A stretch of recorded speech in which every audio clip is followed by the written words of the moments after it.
ஈரானிடம் 3 லட்சம் ஆயுதங்களா? ஷாக் ஆகக்கூடிய அளவிற்கான ஒரு செய்தி. நமக்கே இவ்வளோ ஷாக்காக இருக்குது அப்படின்னா, நெதன்யாகு இந்த செய்தியை கேட்டப்போ அவருடைய மனநிலையை யோசிச்சு பாருங்கள்.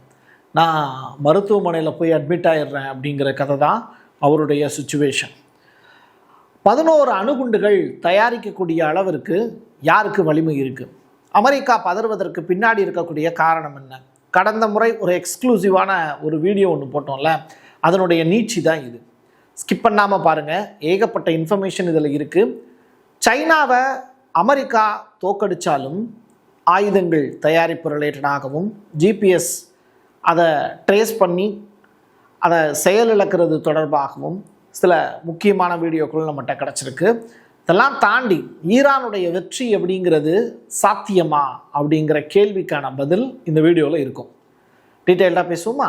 வாங்க பார்க்கலாம் உறவுகளை. இது பிரசாத் சிக்னேச்சர். தென்னிந்தியாவின் கட்டடக்கலை ராஜாக்கள் creator constructions and north west interiors உங்களோட கனவு இல்லத்தை பிரம்மாண்டமாக கட்டி கொடுக்குறாங்க கிரியேட்டர் கன்ஸ்ட்ரக்ஷன்ஸ். அதோட கட்டி கொடுத்த வீட்டை இன்டீரியர் பண்ணி அழகாக்குறாங்க நார்த் வெஸ்ட் இன்டீரியர்ஸ். தொடர்புக்கு 72907991. உங்களுடைய தொழில் சம்பந்தமான விளம்பரங்களை நமது சேனலில் ஒளிபரப்ப உங்களுக்கான அருமையான வாய்ப்பு. நெதன்யாகுவினுடைய ஸ்பீச் ஒன்று ரிலீஸ் ஆயிருக்கு. தி பேட் கைஸ், நாங்க இல்லங்கோ அப்படிங்கிறார். நாங்க ஒன்றும் கெட்டவர்கள் அல்ல, நாங்கள் நல்லவர்கள்.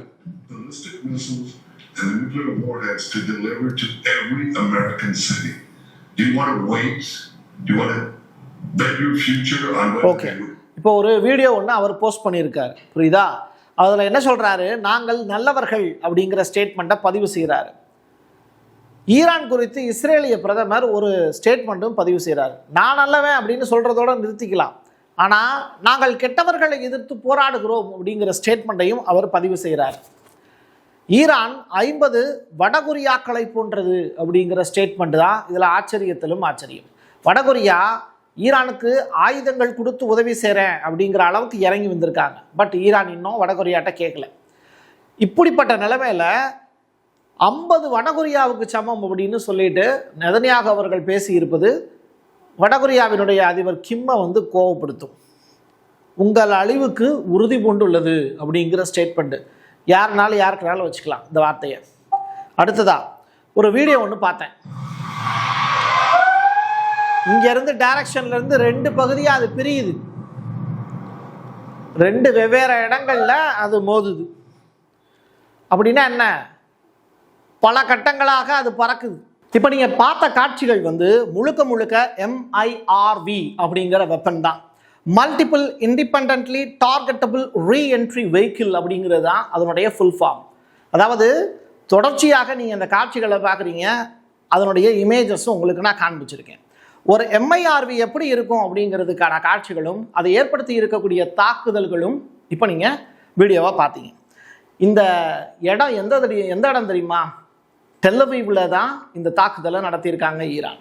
தொடர்ச்சியாக இதே மாதிரியான அடி டெல்லவீவ் வாங்கிட்டு இருந்துச்சு அப்படின்னா ஒட்டுமொத்த ஜெருசலேமும் இக்கட்டான நிலை தான். இப்போ ஒரு வீடியோ காட்சி பாருங்க. இப்போ இந்த காட்சியில் கதறல் சத்தம் கேட்குதா? இதுதான் நடந்துகிட்டு இருக்காங்க. டெல்லவீவினுடைய இராணுவ முகாம்கள் மீது ஈரானிய ஏவுகணைகள் தொடர்ச்சியாக தாக்குதல் நிகழ்த்தி கொண்டே இருக்கிறது. நிலத்தடி நகரங்களில் ஒரு எக்ஸ்க்ளூசிவான ரிப்போர்ட்டு இப்போ நம்ம கையில் கிடச்சிருக்கு, அதை தான் நீங்கள் பார்த்துட்ருக்கீங்க. நிலத்தடி நகரங்களில் டெக்ரான் ரகசியமாக 3 லட்சம் ராக்கெட்டுகளை உருவாக்கி வச்சுருக்காங்க அப்படிங்கிற ரிப்போர்ட்டு. இது ஈரானே அந்த தகவலை உலகத்திற்கு கசிய விட்டுருக்காங்க. ஈரானுடைய ஏவுகணைகள் ஐரோப்பாவை எவ்வாறு தாக்க முடியும் அப்படிங்கிறத ஏவுகணை பேரரசு இப்போ வரைபடமாக வெளியிட்டிருக்காங்க. இந்த இமேஜ் ரொம்ப முக்கியமானது. இதை நீங்கள் கொஞ்சம் நல்லா பார்த்தீங்கன்னா புரியும். அந்த சைடில் சகாப் 300 கிலோமீட்டரில் போகக்கூடிய ஒரு மிசைலை பற்றி பேசுகிறாங்க. ஃபட்டா, சகாப் 2, அதுக்கப்புறம் ஜோல்ஃபாகர், அதற்கு பிறகு கிளாம், அதற்கு பிறகு சஃபாவோட அட்வான்டேஜ் 2000 கிலோமீட்டர் வரைக்கும் போய் பாய்ந்து எதிரிகளை அட்டாக் செய்ய வல்லது. இது எல்லாத்தையுமே ஈரான் அப்படிங்கிற அந்த வரைபடம் இருக்குல்ல, அதனுடைய first layer, second layer, third layer, fourth லேயர்னு சொல்லிட்டு அதை பாதுகாக்கக்கூடிய ஏர் டிஃபென்ஸ் சிஸ்டத்தையும் உருவாக்கி வச்சிருக்காங்க. பிரசாத் சிக்னேச்சரை தொடர்ச்சியாக பார்த்துக்கிட்டு இருக்கிறவங்களுக்கு நல்லாவே தெரியும், ஈரானுடைய அமைப்பு அப்படிங்கிறது பாலைவனம், சமவெளி, மலைகள், இப்படி ஒரு பெரிய கட்டமைப்பு இயற்கையானதுக்கு இருக்குன்னு. அதோடு சேர்த்து இப்போ மிசைலுடைய பாதுகாப்பும் சேர்ந்துருக்கு. இந்த இடத்துல தான் அமெரிக்காவினுடைய தோல்வி உறுதியாகுது. அடுத்ததா இஸ்லாமிய புரட்சிகர காவல் படை, எங்க ஐஆர்ஜிசியினுடைய தளபதி அலிரேசா டாங்ஸ்ரி, இவர் இப்போ உயிரோடு இல்லை அப்படிங்கிற மாதிரியான தகவல் இப்போ அமெரிக்கா சொல்றாங்க. இதை ஈரான் இன்னும் உறுதிப்படுத்தலை. அமெரிக்க கடற்படையால் போர்க்கப்பல் தாக்கப்பட்டு மூழ்கடிக்கப்பட்ட போது எங்க தொடர்ச்சியா ஒரு 11 ஈரானிய கப்பலை வந்து வீழ்த்திட்டோன்னு சொன்னாங்கல்ல, அந்த கப்பல்ல ஒண்ணுல இவர் இருந்ததாகவும், இப்போ அந்த 11 கப்பலும் மூழ்கடிக்கப்பட்டதுனால இவரும் அதில் இறந்திருக்கலாம் அப்படிங்கிறதையும் அமெரிக்கா செய்தியா வெளியிட்டிருக்காங்க. ஒரு முக்கியமான ஒரு ஸ்டேட்மெண்ட் ஒன்று நான் இப்போ சொல்ல போறேன், நல்லா கவனிங்க.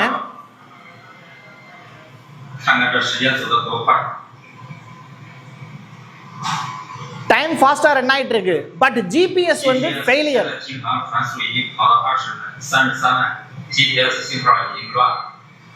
ஓகேவா? இது சீனாவினுடைய மிக முக்கியமான எவிடன்ஸா இது பார்க்கப்படுது. அமெரிக்கா உண்மையிலேயே எதிர்த்தரப்பினுடைய சிக்னல்களை கட் பண்றதுல அவங்க கெட்டிக்காரங்க அப்படிங்கிறது இதுல தெளிவாகுது. ஒரு சீன குழு உறுப்பினர் வந்து அதை உறுதிப்படுத்தக்கூடிய வகையில தன்னுடைய ஜிபிஎஸ் சிஸ்டம் ஃபெயில் ஆயிடுச்சு அப்படிங்கிறத சொல்றாங்க. ஹார்முஸ் ஜலசந்தியில் சீனாவினுடைய கப்பலும் இருக்கு, அதனுடைய சிக்னலை கட் பண்ணிட்டு ஈரானை அட்டாக் பண்ணியிருக்காங்க. அப்போ சீனா என்னதான் நவீன தொழில்நுட்பம் வச்சிருந்தாலும் ஏற்கனவே அந்த எம்கியூ ரக மிசைல் வந்து ஃபெயிலியர் ஆச்சு. இப்போ கப்பலில் இருக்கக்கூடிய ஜிபிஎஸும் ஃபெயிலியர் ஆயிருக்கும் போது தான் வருந்தத்தக்க செய்தி. சரி, இப்போ ட்ரம்ப் ஏன் சோகமா இருக்காரு அப்படிங்கிற கேள்வி எல்லாரும் கேட்டுட்டு இருந்தாங்க. நம்ம அந்த காட்சிகளையே பார்த்துட்டு வரணும் அப்படிங்கிறது தான் நான் தேடினேன். அதில் பாருங்க, செய்தியாளர்கள் கேள்வி பின்னாடி இருந்து இங்கே கேட்டுக்கிட்டே இருக்காங்க. ஆனால் பாவம் பாவம் பாவம் பாவம், ஐயோ இது நாள் வரைக்கும் சந்தோஷமாக பேட்டி கொடுத்தவர் அப்படியே அமைதியாக போகிறார். ஏன் அப்படி போகிற, என்னையாச்சு ராசா அப்படின்னு சொல்லி கேட்கும்போது ஈரான் அடித்த அடி சம்பட்டி அடியாக இருக்குது. மூஞ்சில ஈ ஓடலை அப்படிங்கிற அளவிற்கு தான் ட்ரம்பினுடைய முகரக்கட்டை இருக்குது அப்படின்னு நம்ம சொல்லக்கூடாது. ஏன்னா அவர் மரியாதைக்குரிய தலைவர். தான் அப்படிங்கிற அகங்கார வர்க்கத்துக்கு முற்றுப்புள்ளி வைத்த ஈரான் அப்படிங்கிறது, உலகத்தில் மற்ற எல்லா நாடுகளும் அமெரிக்கா கிட்ட சரண்டர் ஆயிட்டாங்க. பட் ஈரான் மட்டும் எதிர்த்து நின்று சண்டை போடுதுல, அந்த இடத்துல தான் ஈரான் பெரியாளுன்னு நிரூபிக்கிறாங்க.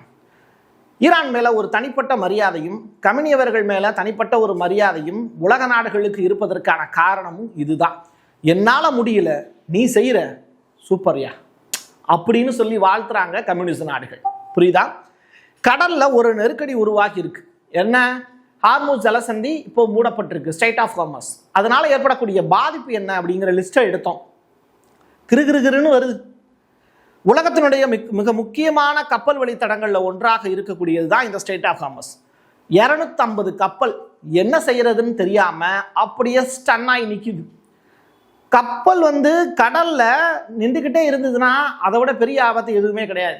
அது ரெண்டாகணும். ரெண்டாவது, அதில் இருக்கக்கூடிய சரக்குகள் எல்லாமே ஒரு இடத்துல இருந்து இன்னொரு இடத்துக்கு மூவ் ஆக வேண்டியது. ஹார்முஸ் ஜலசந்தியை மூடினதுனால போக வேண்டிய இடத்துக்கு அதால் போக முடியல, அதான் பிரச்சனை. ஸோ உலகத்தினுடைய 20% வணிகம் அப்படிங்கிறது முடங்கிருச்சு. கொஞ்சம் யோசிச்சு பாருங்க, வர வேண்டிய பொருட்கள்லாம் வரலை அப்படின்னா என்ன ஆகும்? இன்க்ளூடிங் குழந்தைங்களுக்கு யூஸ் பண்ணக்கூடிய சின்ன சின்ன பொருட்கள், மருந்து பொருட்கள் எல்லாமே தேக்க நிலையில் இருக்குது. கெட்டு போகக்கூடிய பொருட்களும் இருக்குது. இது எல்லாமே வித்தின் 2 டேஸில் சரியாகலைன்னா பெரிய அளவிலான ப்ராப்ளம் காத்து கிடக்கு. காப்பீட்டு பிரீமியங்களும் கடுமையாக அதிகரித்து வருது. அதிக சரக்கு மற்றும் காப்பீட்டு செலவுகள் விநியோக சங்கிலி வழியாக அனுப்பப்படுவதற்கான வாய்ப்பு இருக்குன்னு உங்களுக்கே தெரியும். பட் நுகர்வோருடைய பொருட்களை ஏற்றி செல்லக்கூடிய கொள்கலன் கப்பல்களோட எரிபொருள் விலைகள் அன்றாட பொருட்களை பாதிக்குது அப்படிங்கிறாங்க செய்தியில். இப்போ ஒரு முக்கியமான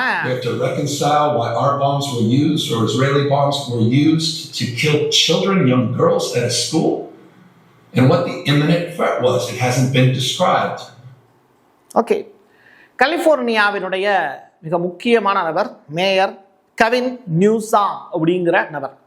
165 ஈரானிய பள்ளி குழந்தைகள் கொல்லப்பட்டது தொடர்பாக ரொம்ப வேதனையோடு குரல் தழுதலுக்க அவர் பேசியிருக்கக்கூடிய காட்சிகள் தான் அது. இஸ்ரேலுடைய பிரச்சாரத்தை கலிபோர்னியா அரசு மறுக்குது. நீங்கள் வேணால் ட்ரம்ப்புக்கு ஃப்ரெண்டாக இருக்கலாம், பட் இங்கே எலெக்ஷன் நடந்து நானும் ஒரு மேயராக இருக்கேன் அப்படின்னு கலிஃபோர்னியாவினுடைய மிக முக்கியமான அதிகாரி இப்போ ஸ்டேட்மெண்ட் சொல்லியிருக்காரு. எங்கள் குண்டுகள் அல்லது இஸ்ரேலிய குண்டுகள் ஏன் குழந்தைகள் மற்றும் பள்ளி குழந்தைகளுடைய இளம் பெண்கள் கொல்ல பயன்படுத்தப்பட்டது அமெரிக்காவினுடைய ஆயுதங்கள் அப்படிங்கிறது எங்களுக்கு தெரியல. அது எங்களுக்கு வருத்தம் அளிக்குது. சமரசம் செய்யணும். யாரோட? ஈரானோட. ட்ரம்ப்பு நெதன்யாகு 2 பேரும் உலகத்துக்கு பொது மன்னிப்பு கேட்கணும் அப்படிங்கிற ஸ்டேட்மெண்ட்டை சொல்லியிருப்பாங்க. ஆனால் அவங்க கேட்பாங்களா? கேட்க மாட்டாங்க. ஃபாக்ஸ் நியூஸுக்கு அளிச்சிருக்கக்கூடிய பேட்டியில் அமெரிக்காவினுடைய தூதர் ஸ்டீவ் விட்காஃப் சொல்லியிருக்கக்கூடிய விஷயம் ஷாக்கான ரிப்போர்ட். ஈரான் 11 அணுகுண்டுகளுக்கு யுரேனியம் வச்சுருக்காங்க.